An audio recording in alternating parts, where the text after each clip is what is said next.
Hey everyone, today we're going to talk about entrepreneurship and sports. Welcome to Invincible Innovation Live. I'm so glad that you're here. I'm Mazor, Kario, Innovation and Value Creation Expert, and I'll be your host. And today I have a very special guest. Hi, Matheus. How are Hi, you? good, very good. Thank I'm you. so happy that you're here, Matheus Provinciali, Innovation and Entrepreneurship Manager at StartUB, University of Barcelona. So we're happy to see you here, Matheus. Thank you for the invitation. It's a pleasure to be here talking to you about innovation, about sports and entrepreneurship. Yeah, and we had a few talks in the past, so I'm sure it's going to be fun. We're live on LinkedIn, YouTube, and Facebook, and you're so much invited to join the discussion and ask questions, and we'd love to hear what you think. And now we can start. So I know that you've been teaching entrepreneurship for so many years. So how could we teach better entrepreneurship? Yeah, that's a very complex question because until now, entrepreneurship, there is no rule or some methodologies still created like to provide a specific way to build an entrepreneur. But I think there are tools and training sessions that might be able to help them to be more prepared to be an entrepreneur and face the challenge that they're going to have while they're building their company or their business. So as we are going to talk about sports, I try to associate a lot with sports because it's my passion. But I think it's also a result of performance. So as much as you train in something, as better as you get.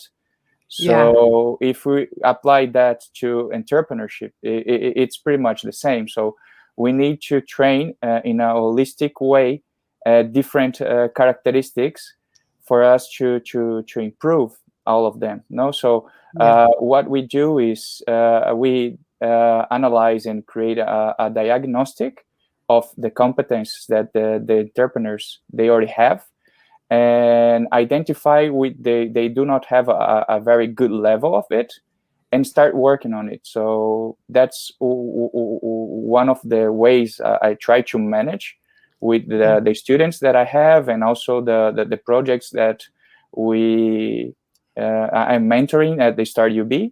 So I try to personalize and customize a little bit the needs that they have.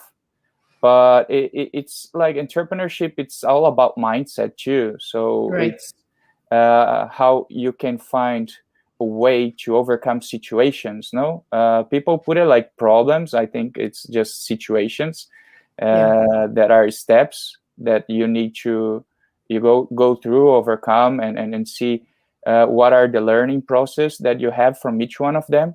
And once you understand and you see it repeatedly happening on your process, you can do it faster or in a slow way, but you overcome it. So nowadays there are much more tools for the entrepreneurs, because at the end it's understandable that we need to be very or multitasking nowadays.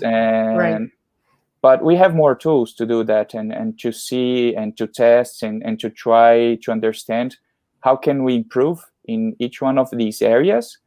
But what I think is really important is the passion and the entrepreneur to try to find his own proposal, like what he needs to do.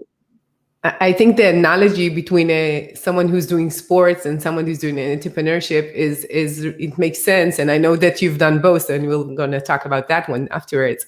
But the fact that someone who's doing sports, he's very talented, to start, he needs to build this mindset of I could do it. And even if I don't have the capability right now, I could build it.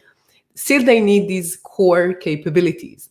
So what would be these like talents or capabilities that you think an entrepreneur needs? How can I prioritize some of them, or just mention quite a few? Like listening and understanding is one very important. but I think it's the capacity of research somehow. I think that's something that we are taught at school since we are a kid. And the research is one of the most important for me at the beginning, because it's when you are able to identify the opportunities in the market, or to look for new ideas, or to mix different ideas to create your own ideas. So I think research is a very important tool.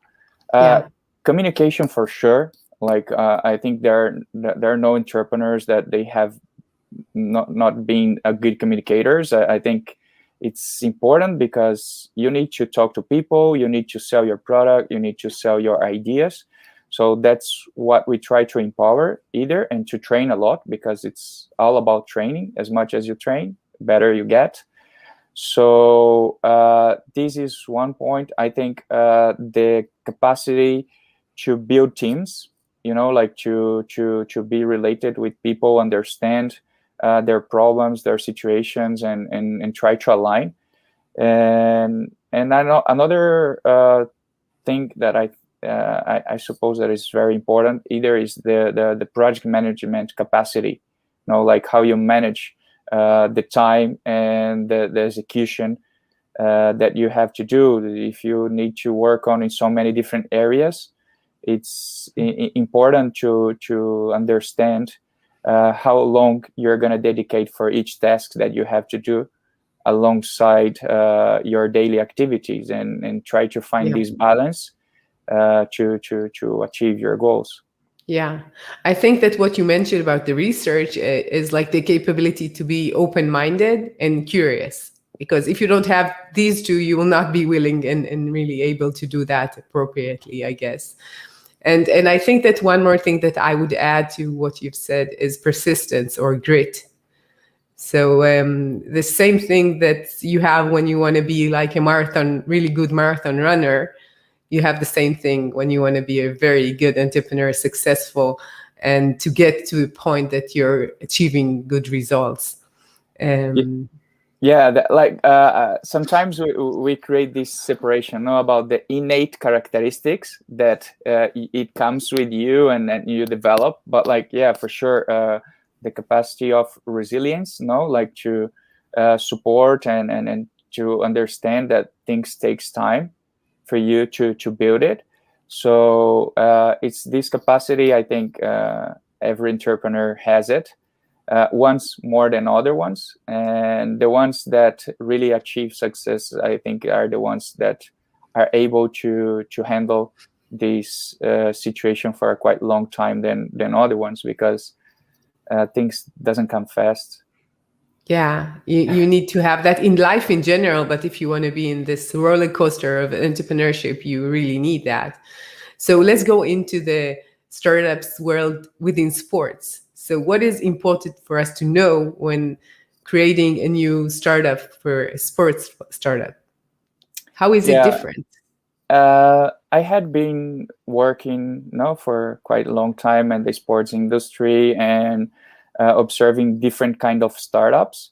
So I think the main point about sports startups is to really understand what is the problem.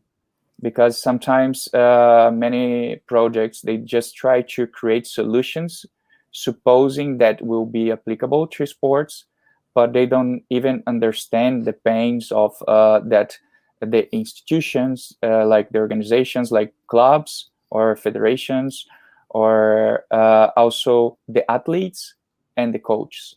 So it's quite a mix of knowledge that is necessary, like how can you convert, for example, one technology that Gatorade has launched quite a very, 3 or 2 months ago, about how they just put a sticker on your arm, and then they measure the level of dehydration that you had alongside your practicing your sports. So that is connected to a device. So what technology are we using to understand why dehydration is an important thing when you are talking about performance in sports? So Yeah. it's a very high level of specification that you need to have complementary knowledge to develop, and it's not just a simple app. So it's a combination of different profiles in the team, and I think that's very important to have it.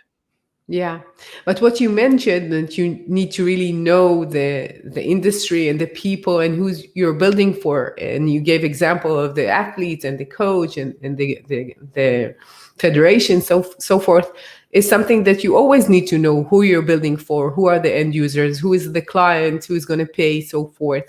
So why do you think that in sports it is different, or it needs more of that? Because sports is a very conservatory industry. If we compare to the other industries that they have been using and implementing the technology, and also the management people that are still involved on football. So like, I would say it's an old generation that they were not that willing to adapt and accept the benefits of the new technologies. So sometimes it's a cultural thing that you have inside the organizations that is hard to change, and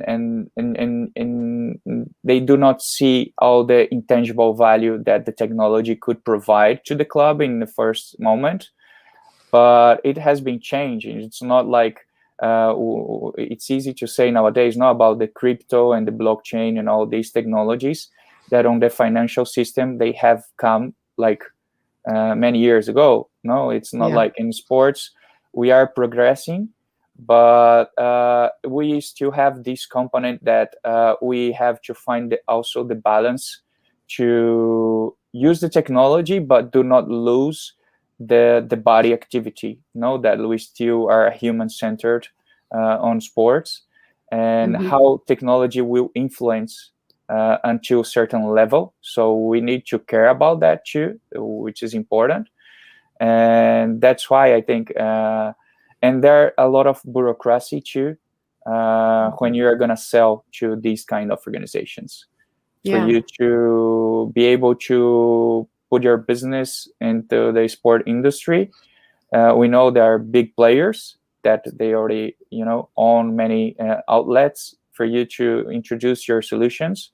But it's ongoing. It's a process that have been changing.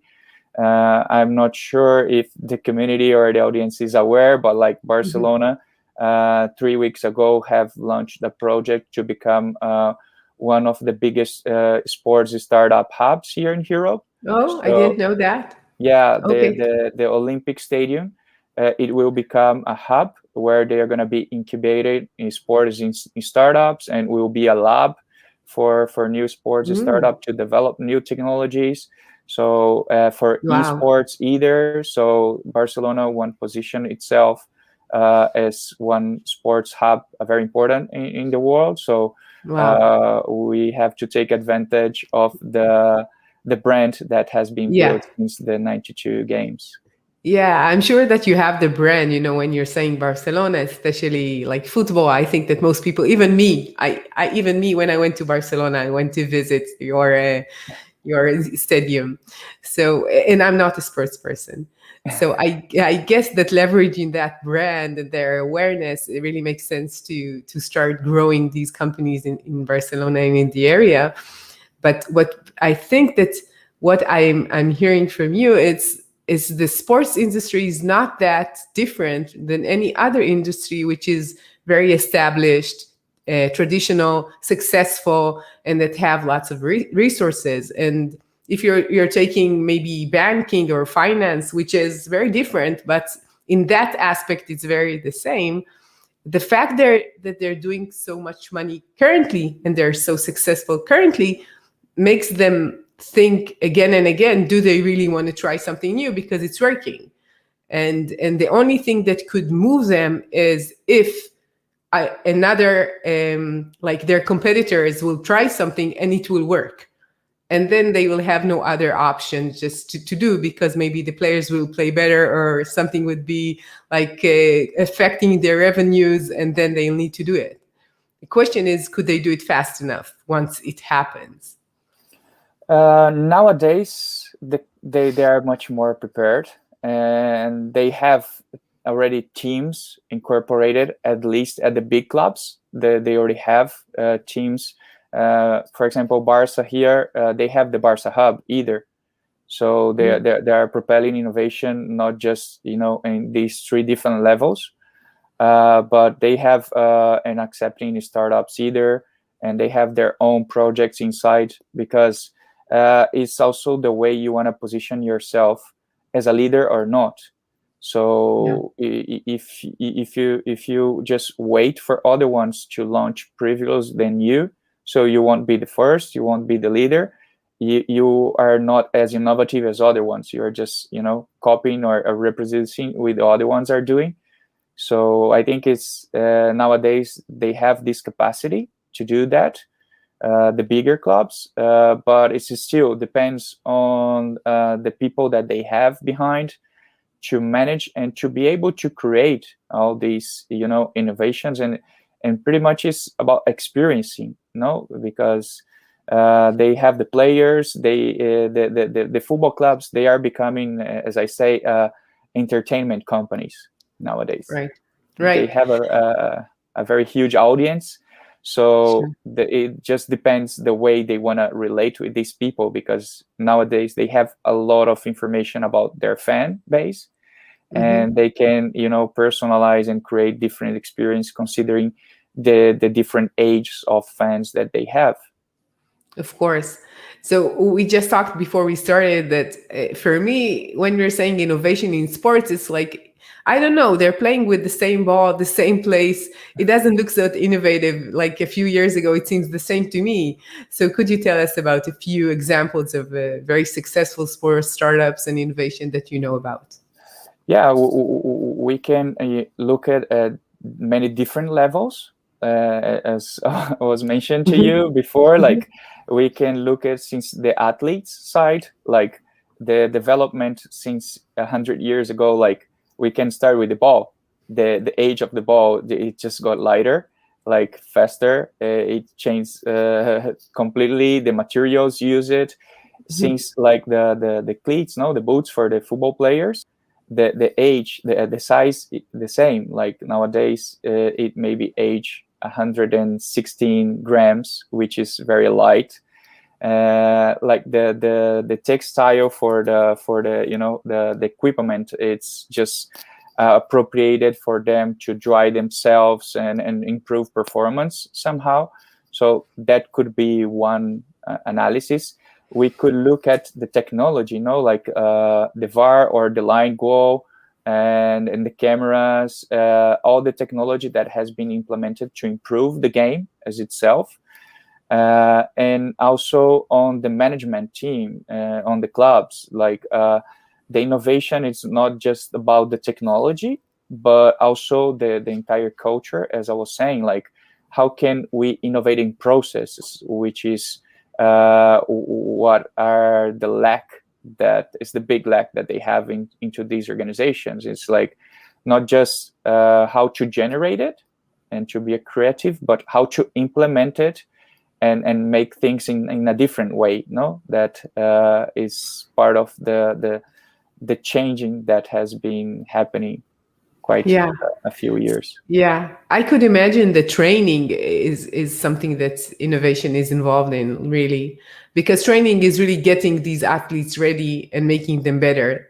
And I guess that they have so many measurements of these athletes. So we're, as a human, not being I'm not messy at all, but I know my heart rate and how much I slept and everything. So I guess that for them, it's like a lab walking, just knowing exactly what's going on with these people.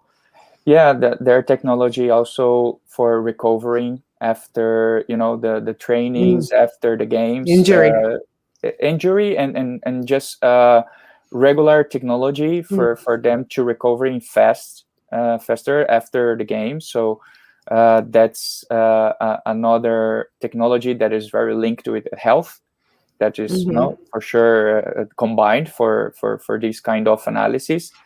But as you were asking me, that there is a startup from here, from Barcelona either, that they develop a technology to improve the ticketing selling for clubs, where they created the 3D about the stadium. So when you're going to buy the ticket for the fans, it's a much better experience because you can see and choose your place and see how it will be your view from that area, which is nowadays looks something simple. But if you look at 10 years ago, the e-commerce part from the clubs, it wasn't that developed. So you couldn't buy tickets online. You have to go to the stadiums, you stay on the line for quite a long time, and or on the second-hand market that happens either on the sports yet. So these are the kind of solutions that could be developed to reduce this kind of situation, which will help the clubs to improve the fan experience, while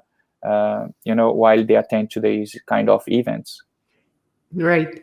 So when you're thinking about entrepreneurship, especially in sports, and we talked about the traditional organization there are, what is the biggest obstacles to innovation and entrepreneurship, especially in sports?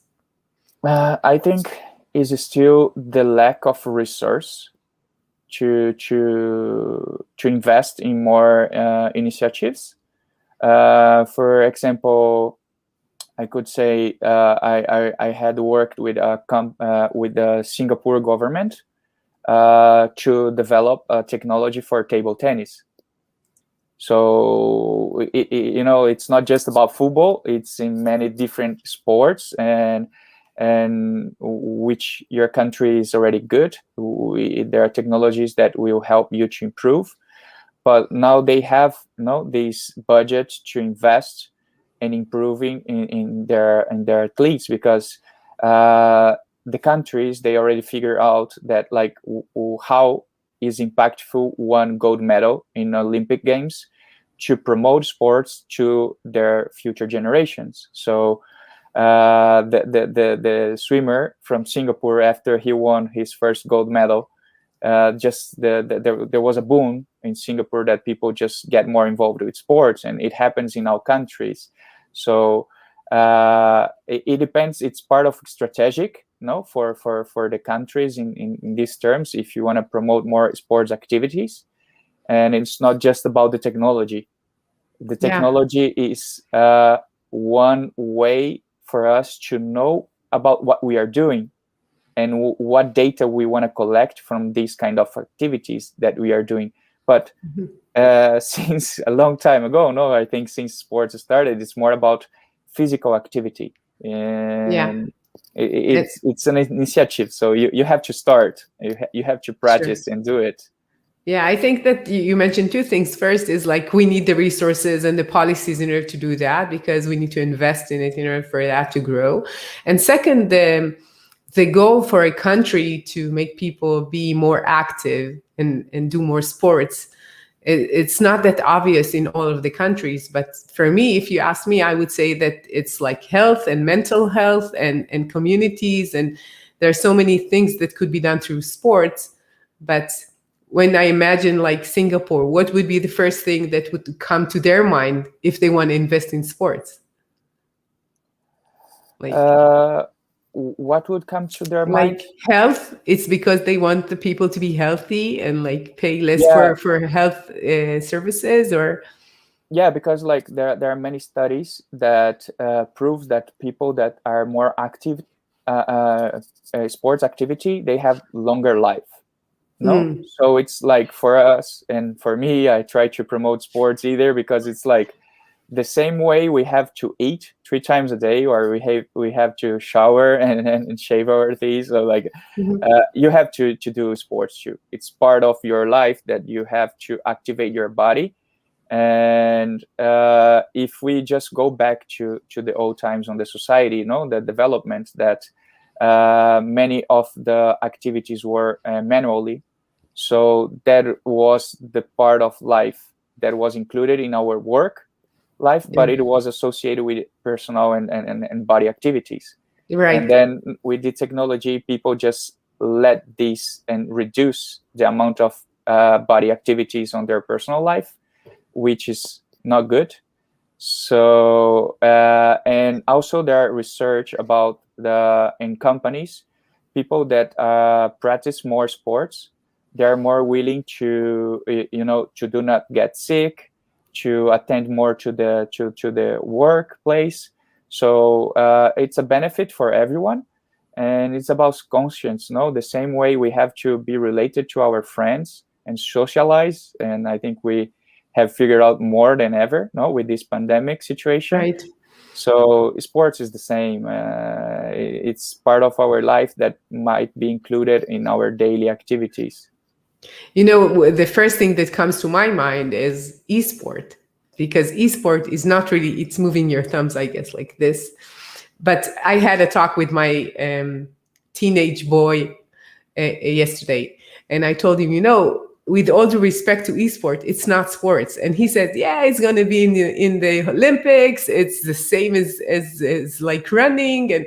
And we had a discussion about it. So I would love to hear what you think about esports. Yeah, I'm not gonna get into the merit to discuss if it's sports or not. Like the games reproduce what we play sports in real life.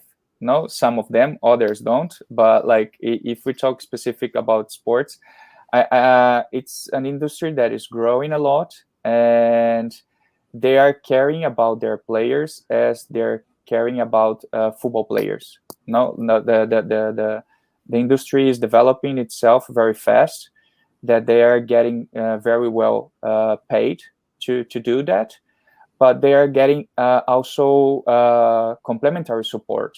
Like they are having like psychologists, they have nutritionists, they are having a personal trainer for them to do activities, or either people that are helping them with their posture to correct, to do activity like a yoga or other kind of activities, complementary a part of the time that they're training. So I think, and not, it's not necessary like that, but if they also practice the sports that they're playing, probably they will be better, because they know movements that they do not know how to do it if they haven't done in their personal life. Because sports is all about movement. No, as much movement you can do with your body oriented to the goals, better you do it. So you just need to know which kind of movements you need to repeat in a better way for you to improve your performance. Yeah. But when I talked to my son, I told him, in order to be healthy physically and mentally, you need to move your body. And once you're just viewing these games or playing these games, you're not doing that. And I think the physical health is less important than the mental health aspect of it. Because when you're going and you have a team of players, or you're running with a friend, whatever, it's something that is ventilating your soul, not only the muscles are moving. But when you're closed in a room and you're a teenager and you're more or less in the room most of your days, especially right now, everybody's in lockdown and such. So I think that it's like taking the essence of what is good sports and the value of good sports. And I don't think it's the same, but maybe because it's considered the same, or it looks for the viewers the same, the experience for the viewers is very similar, it doesn't matter for them. I think it's all about balance in life for everything that you do it. So it's impacted, that people are really separated from each other. But imagine that these kids, they were just training or playing together at the same space, which used to happen before. So it's easier to somehow create activities for them to do in groups, which is mainly the purpose of sports, or some of them, the group sports. But you can bring them on to these other side of the sports and not just be isolated. I'm sure that they're working more with their brain than with their body. But yeah, like they need to work on their body and other parts of their life, that socializing and all this stuff, to be able to perform well either. If we take an example from the Michael Phelps, the swimmer, for his last Olympic Games, he wasn't, people said that he was not going to return, he was not going to perform as he used to be before. And the way he found to get motivated, it was to controlling and measuring his dreams, the sleeping time. So that was what makes him perform well, because he were able to measure how much sleep does he need every day after the training performance he had. And we know we need to sleep. So how long does we need to sleep?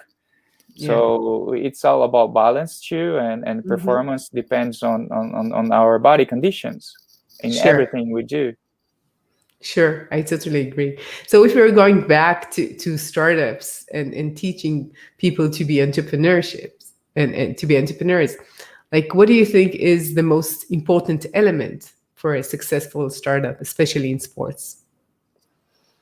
I think it's the team. The team is what leads a startup to be successful or not. Because if they are motivated and they have the knowledge to at least start building what they believe, they will be more willing to learn and to overcome the hard situations in this process. And it's more about believing, never giving up, there will be hard times, and as many books as I read about other successful entrepreneurs, that they say after your 50th year with the company is when things start showing up and happening, that you really feel comfortable that you were able to build it. So like there are kids that they are just trying to become an entrepreneur, as we could say like that they put themselves a time like 2 years, and if in 2 years it does not work, I'm not going to continue it. But they do not know that they are still on the process and in a critical time, that after that is when things are going to show up. So it's about the perseverance that they could have to build, and also be surrounded by people that are really keen to help you with their experience and networking, because it's about people. People can open doors that leads you to be, successful or not in your business, or at least allow you to try new things and see if they're going to work or not. Because if not, you have learned, you have experience, and you have dedicated time to something that you really love. That is, work on the sports industry for many people. So I think that's an important. Yeah. So one of the things that we didn't touch, and now you just mentioned to me, is that the fact that you moved a lot and you tried new things in your way. And I know that you're from Brazil originally, and you studied law, and you've been an entrepreneur, and you had a startup, and now you're teaching in academy. So all these changes. So could you tell us about like this journey of what did you learn from moving to many other places and trying new things on the way? Yeah, I try to build myself, like coming from Brazil and looking from leading countries in other aspects. So moving to Barcelona with my law background as a lawyer, I had the opportunity and experience to work with big organizations, assessing them with tax law. So it was a very delicate aspect of the business. So I think this law background gave me the possibility to see and understand what were the implications that a company might face or an entrepreneur might face while they're building a company. Because it's all about bureaucracy in all countries. There are Yeah. some change, Right. but it's all about that. It's about Right. contracts and how you build trust with your partners, how you sell your products. So that has helped me, to look into these areas. Then when I moved to Barcelona, and I work for a software company, so I had the possibility to learn a little bit more how it was to manage and build a company with tech.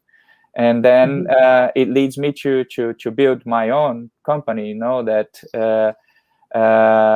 I joined, and then I merged my passion for sports with this knowledge, with technology, and the experience that I had with as a lawyer, to try to manage a plan to put my business into work. And I try to learn from the best practices from every single place that I'm in. And I have never had a problem of changing. Like, I'm a very innovative, and I remember when I was a kid before the university, people are not familiar, but I used to play with my family that I would like to be an ombudsman. That is that person that goes to the companies, look into their problems, and try to help them to improve the experiences in any way. And it wasn't that popular. I think the word got a little less, but then it became maybe the innovation, the innovation manager. That is something that we look into the problems inside the organizations and create methodologies for the teams to solve themselves with the knowledge that they already have. And also sometimes from outside knowledge that helps. But I'm a very, I'm a person that I have been playing football my entire life. So I had the possibility to meet and know a lot of people and connect. So makes me a very social person, which I like to be in contact with people. I learn a lot. And I think I also look at good examples for myself, which is important, to see what you are doing wrong or what you are not doing right or better, that could help you to improve yourself as a person, as a professional, and apply to any other areas. Just considering my academic background, I have been always care and looking for education. Like it was the only way to upgrade my level. So education was very important for me since the beginning. And that's from my academic side. So like my master's degree, I'm doing my PhD. So it's something that I really care about it. And nowadays teaching is somehow giving it back to the academic side, what I have been learned on my professional life and my personal life either, but in returning to the science and the society somehow. Yeah. So, I love the fact that we started with growth mindset and curiosity as a beginning. And we see that this is like weaved into your life so clearly, that you're so used to doing change. Like everything that you've done is always growing and learning on the way. And first, I really appreciate that. I think it's really important to have that as a person, especially right now. So I think about what kids should know, and I always think that it's change. They need to know how to change. Yeah, I'm a very optimistic person, so I think change. There are some conditions that are imposed by life to us, and we have to change whenever you don't want it.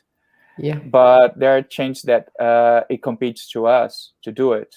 So it's pretty much about, if you want to generate new thoughts, you have to create new connections in your brain. And if you do and repeat the same, you are not going to do it. And it applies also to sports. Like I do know some evaluation about the different training systems. And I keep thinking how to develop, but I need support from other ones, to develop these ideas. But it's like, if you train a football for kids, and you put a kid to play, as a midfield since he started, and you never put him in other positions, even for just in a training sessions, they would never know how to be on the other position. And they need to know, because they're going to give the ball to the other ones. So once you are on that position, you know how they want to receive the ball. It's just a simple example, but it's like the rotation. You can do it to generate different insights in your own brain. But if you just play on the same for your entire life, you are limited. And I believe we are unlimited person. Like, everyone has the knowledge and the capacity to develop new skills and new thoughts. So change does not become more a challenge. It just becomes a normal thing in life that you accept, and you do not face with so many difficulties or barriers alongside the process. But change is, I think, is the proposal of life. No, we are changing every day, and we have every day the possibility to be a different person that we were the day before. So every new day is an opportunity to be alive. I think to be happy and share good things with our ecosystem, with our environment. Yeah. So I first I want to thank you for that. I think it's really important to remember that we're all in the unknown, even if we feel that we know we don't. And like for me, it's like very obvious right now what's going on in Israel, the unknown situation, and what's going on in the world in general. So I think I totally agree that when we understand that we are all fragile and we all need each other, it's all you need to know in life. And other than that, it's like a bonus for you in life. So first, I want to thank you. It's been very, very interesting and insightful to talk to you, and I really enjoyed it.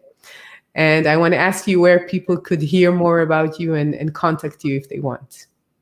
I can share my profile on LinkedIn. They can contact me over there. I think is the best way. I can also share my email address with them. I'm based in Barcelona. I'm at StartUB, the incubator and the accelerator of the Barcelona University. So everyone that just want to reach me out, feel free to just send me a message, to request a connection on LinkedIn. I will be more than happy to talk about innovation, sports, entrepreneurship, and see if I can collaborate with something for each one that I will be connected.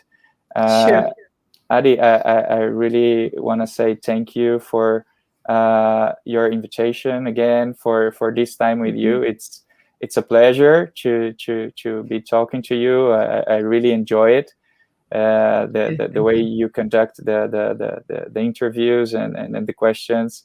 I think it's just very friendly, very open-minded, and I think that's very important for us to keep building what we want to do it for the future generations. Sure. Thank you, Matheus. It's been a pleasure. And to all of you change makers out there, thank you for joining us. And if you want to learn more about what I do, you're much welcome to visit invincibleinnovation.com. And I'll see you next week with another innovative, insightful talk. See you. Bye-bye. Bye-bye.